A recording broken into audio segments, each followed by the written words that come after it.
Okay, we're back. We're back. I thought I was going to get in big trouble with the dating service for some reason, you know? Well, I'm sitting over here on the edge of my seat wondering. I was already in trouble with him for my chocolates. That's true. That's true. So, well, I was waiting for you to go grab that big bottle of hot sauce from the other Oh, room, I you know, know. right? So, What sweet anyway, girls, though. yeah, That's exciting. I hope they come back and update us on their progress, how yeah, things go on. yeah. That'd be great. Okay, well, we are here with our next guest. Yes. Welcome, Jeff Blum from the Team Building Company. Thank you, and thank you for having me today. Great. Appreciate being here. Well, the Team Building Company, by its name, sounds wonderful. Tell me a little bit about what you do. Well, I think the short elevator speech goes something like this: is we provide opportunities for corporate teams here in San Diego and throughout Southern California, as that turns out, to practice working better together. Okay, so practicing working better together.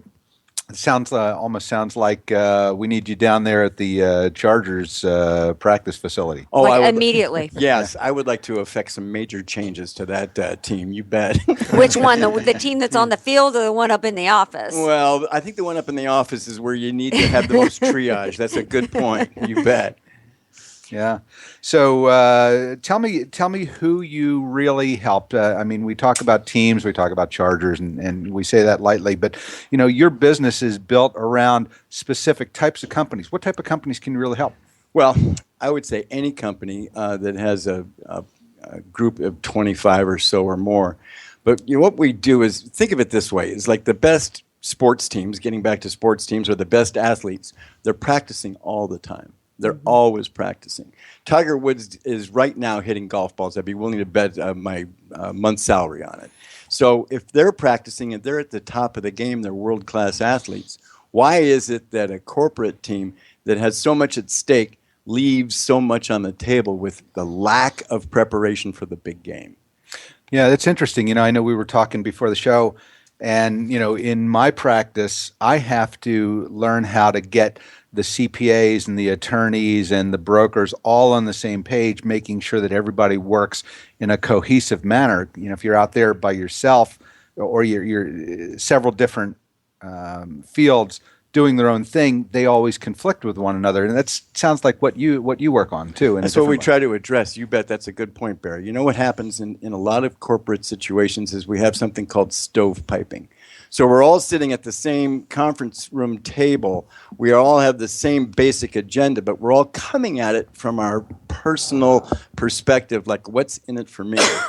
And to the extent that companies play what's in it for me and stovepipe, my department's more important than your department, my task is more important than yours, or I'm not giving you adequate weight or recognition, that's where the problems arise. You know, I think a lot of companies suffer from what you might call the very basic dysfunction, which is a lack of trust. So I don't trust you. I think that you're probably out to get it over on me, and so I'm protecting my department. I'm unwilling to engage in any healthy conflict with you, and so now we're just stymied. We're stuck in cement. Now, is that more like people on one level of management versus above them in management, or people who are on the same level in the org chart, or all the above? I think that's a very good question. I think the answer, unfortunately, is all the above. Don't you? Yeah. Yeah. It's a shame. I've been involved in some of these team building activities, and here's a real good anecdotal example. I had a group of nurses from Kaiser, and these nurses were primarily women, and they were real energetic, and they were there solving problems and working as a team and reaching consensus and what have you, and they were really energetic and doing a good job. Well, the head guy from their department, the CEO guy from their department, interrupted them in the midst of their consensus building on a particular challenge, interrupted them and said, people, I've got it. And he got everybody to quiet down. Well, it turns out he didn't have it, but he needed to be in charge. He needed to feel as though he was the head honcho. And it's when you collaborate and you trust that the others really do have something to offer, that's where the real juice comes from a team going from mediocre to being really great.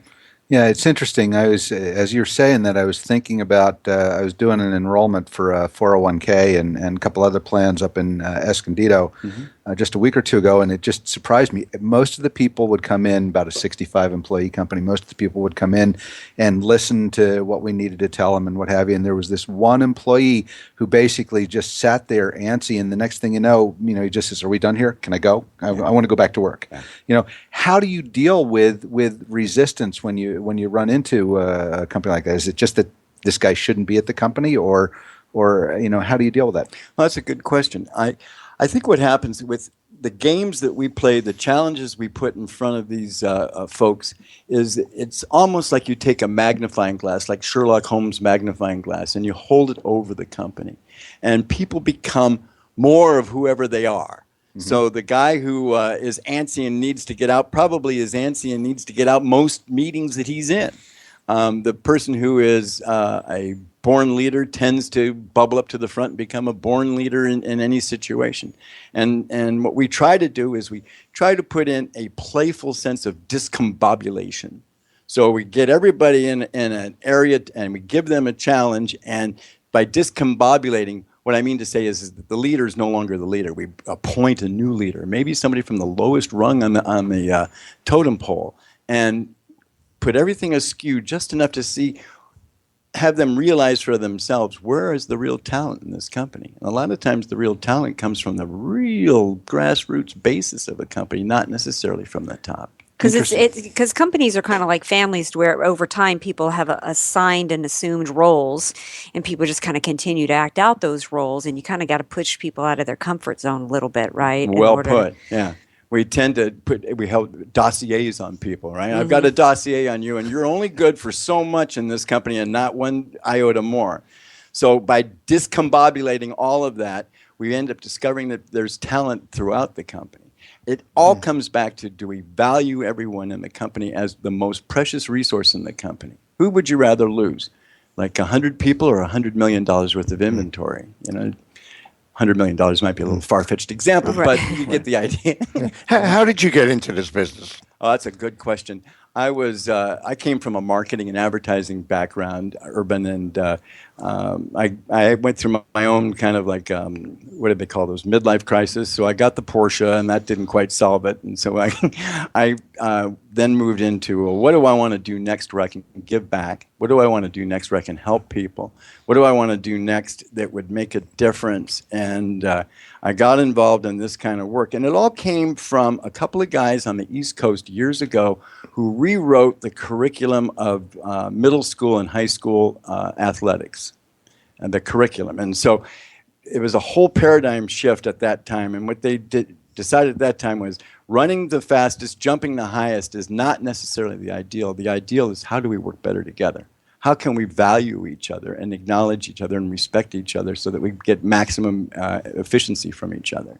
And so they designed these games and challenges that had nothing to do with competing against each other. The team didn't win unless everyone on the team won. And so I became exposed to that, and I just found it absolutely alluring and seductive, and that the work is, I just love what I do, because I feel that as though it really has meaning and value to companies. Great. You're listening to Close Up on San Diego Business here on KFSD AM 1450 and financialnewsandtalk.com. I'm your host, Barry Waxler, here with my co-hosts, Andrea Kay, Urban Miaris, and our guest, Jeff Blum from the TeamBuilding Company. So this is fabulous stuff, and I'm sitting here watching our next guest, Artie Rose, over there, watching you intently while you're talking for his company. So, but in any case, do you have different approaches when it's a 5-person team that you got to deal with as opposed to a company? I mean, you've worked with some large organizations. Mm-hmm. I'm doing a deal right now with North County Biotech, and we're going to be meeting down at the Hyatt Islandia with 275 folks. Wow. Okay, and so honestly, when we get 275 people, what we're doing is we're creating fun. We're creating an opportunity for them to begin to experience what the message might be. But yeah, a lot of times with a smaller group, it's much more manageable in that we can get deeper into the interaction between folks, and we debrief and say, well, okay, let's go beyond the metaphor of what we're doing right here, right now, and how does this apply to the workplace? What are we learning about each other as workmates? What are we learning about ourselves as team players? Good question. Yeah. What kind of quantifiable results are you able to show companies and organizations from, or can you show quantifiable results? Well, Or is it more just a morale-based? honestly, result? I think quantifiable would be a stretch. I think what happens is teams feel more glued to the organization. The turnover probably goes down. Gotcha. The cost of training and hiring new employees is something that's a real severe cost, and so we're able to help that way. And Well, those are real costs. yeah. But mean, do I that's have real. numbers for that? I'd have to be honest with you and say no. Right.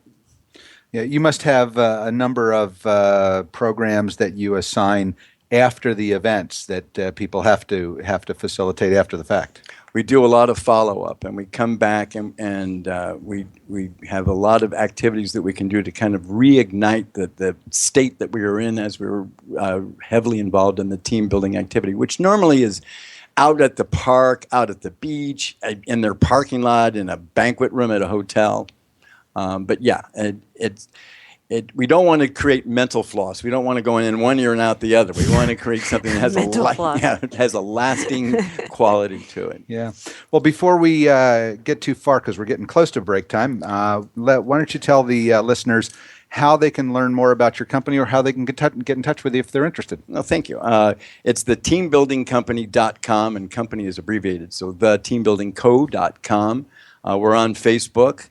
We have a blog, and I write a number of articles every month about teaming and the dysfunctions of teams.